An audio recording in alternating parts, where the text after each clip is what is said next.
Hello, National Readers. I can hear a bit of feedback of one of you guys. Oh, there we go. Hello, National Readers. We are live across our social platforms tonight to bring you some reaction to the UK government deciding to block the Gender Recognition Reform Bill. This is quite a big constitutional move. It's the first time that it has ever happened under the Scotland Act, under a special provision called Section 35. So I'm joined by two of our political journalists who are going to break down what has happened, why is there such a big row about this, what's going on, what's going to happen next. So yeah, could you, Hamish, please break down what has actually gone on tonight and why there's this massive constitutional row erupting right now? Yeah, so this has just come in the last 10, 20 minutes. Alistair Jack, who's the Scottish Secretary, has put out a press statement saying that the UK government, or that he is going to make an order under Section 35 of the Scotland Act to stop the Scottish Parliament's Gender Recognition Reform Act, which basically means that he is going to issue an order that says that bill won't be signed into law. And that just came in to our email inboxes about just under 20 minutes ago, late on a Monday evening. Yeah, sorry about that. Journalists normally finish at 6 p.m, but you're not going to be able to get away so early tonight because there'll be lots to pick up. Abby, so Abby has been one of our journalists who's been very, very closely following the Gender Recognition Reform Bill through the Parliament, back during the last consultation, I believe, as well. So can you give us a bit of background? What is the GRR? Has there not been enough debate on it? Why on earth is there this huge row about this one piece of legislation? Could you fill us in, please? Yeah, so to keep it brief, so the GRR was passed just before Christmas. This is probably the most consulted on bill and piece of legislation that the Scottish Parliament has ever dealt with. We've had 2 consultations. I think it's taken 6 years to finally get it passed. Every party in the Scottish Parliament backed it, including 3 members of the Tories. The Tories were the ones who were most against it, but they were the one, everybody voted for it. These reforms have been a long time coming, and essentially what they are is it's a very small administrative issue. So what the gender reforms do is it changes to how a transgender person would apply for a gender recognition certificate. Now that certificate is what allows you to change your gender on your passport, driving license, through your work, so you make sure that if you die, you're buried as the right gender and things like that. That's all it does. There were also provisions for 16 and 17-year-olds, which is new and that they don't have at UK level, but there were amendments passed during stage 2 debates, which meant that for 16 and 17-year-olds, there's a little bit of a longer time of the period of reflection, which takes it to 6 months for them and 3 months for over 18s. So the main issue that the UK Tory government has with this is the fact that self-ID is part of the bill. So self-ID essentially means that the medical requirement, so a trans person doesn't have to now sit in front of a medical panel and explain and have a medical diagnosis of gender dysphoria and kind of go through this really traumatic process of having to sit there and explain who you are to a group of medical professionals who, aren't really up on this stuff. And a lot of trans people have said, it's invasive, it's horrible, and also it takes a long time to even get there because of the waiting list and things. So what the changes do means that it brings it down at self-ID, so they only have to live in their new gender for 3 months instead of 2 years.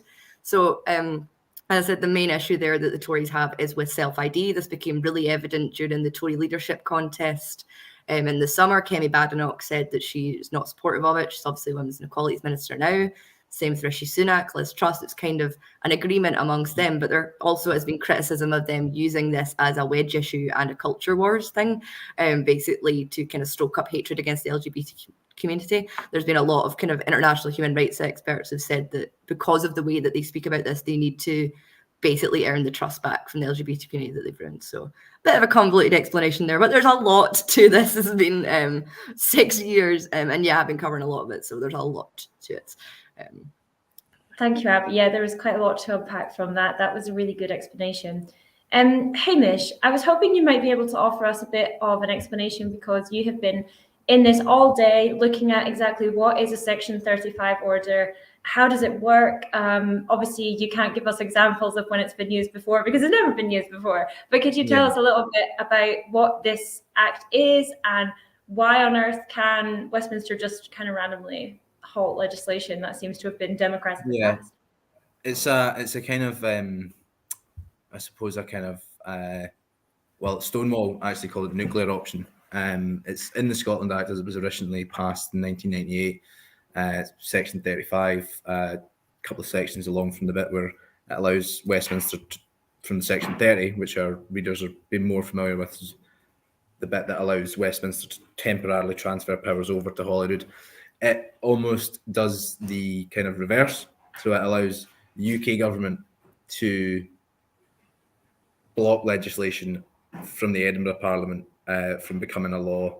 And that actually, the wording of the Act allows it to refer to things that even if they are not even if they're not out with the powers of Holyrood. So it says here, and I've got the wording up here, it says an adverse, it says they can block proposed legislation even if it would have an adverse on the operation of the law as it applies to reserved matters, which is quite broad. I think you'd agree. So that allows, so it's designed to be quite specific, but that is essentially saying that if they think, which is what Alistair Jack has said today, that it's going to impact on UK law, even if that's not necessarily what the intention of the Act was to do, and the Act does specifically mention that it doesn't intend to affect the UK Equalities Act of 2010, even if that it's not intended to do that. The UK government, if they're able to argue this and say, we think that it does, we think that it will impact on, I think the key thing that they'll probably be looking at is single-sex spaces, and saying that this will make it, this will affect the kind of sanctity of single-sex spaces throughout the whole of the UK, and that's the arguments that they'll be making for this. And what Jack said today was exactly that. My decision today is about the legislation's consequences for the operation of GB-wide equality protections and other reserved matters. He says, I do not take this decision lightly as well. So I think they're probably quite keenly aware that they're gearing up for some kind of constitutional battle on this as well, because it is a pretty extraordinary move to take. Yeah, they also have to prove it as well. Like, they have to prove that their reasoning behind it is accurate as well. So I'd be really keen to see what exactly their reasoning is for that. You know, as you're saying with the single sex bases, as was said a lot during the debate and the run up to it, you know, trans people and trans women have been able to use single sex bases based on their gender for the past 15 years in Scotland in a lot of places. So, you know, it does need to be explained from the Scotland Office point of view where that they are saying this come from, I think, from my perspective anyway. Definitely. I feel like when the bill was actually going through the Parliament, we didn't hear an awful lot about this. It felt like it was right after it got passed that suddenly there was this emergence of this could happen. And Hamish, just to be clear for our readers, what actually happens now then? So now that the Section 35 is being or has been issued, what happens now? Does it go to court? Do we know what happens next?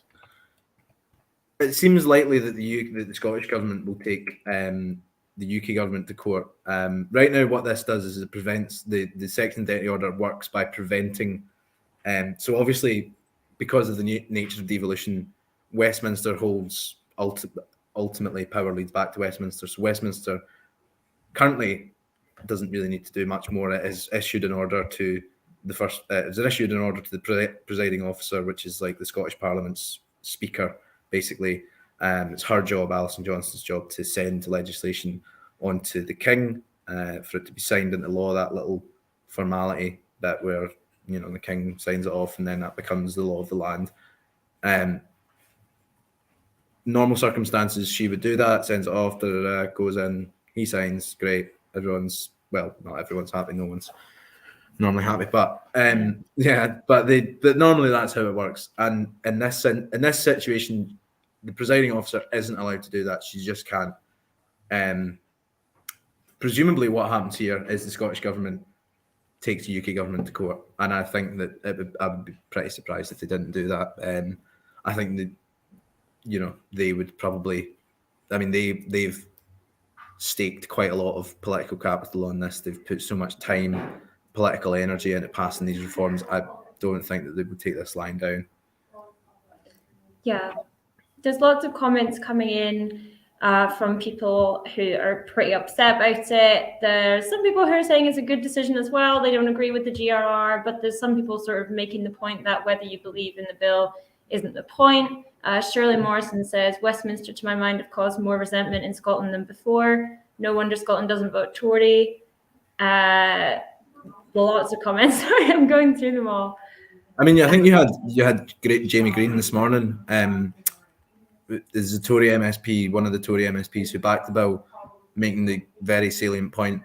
I think he warned the UK government that this would be a gift to, independence. For the visuals of the UK government just literally reaching in and grabbing and saying, nope, you can't do that, even though your parliament voted overwhelmingly for it. The visuals of that couldn't be worse for.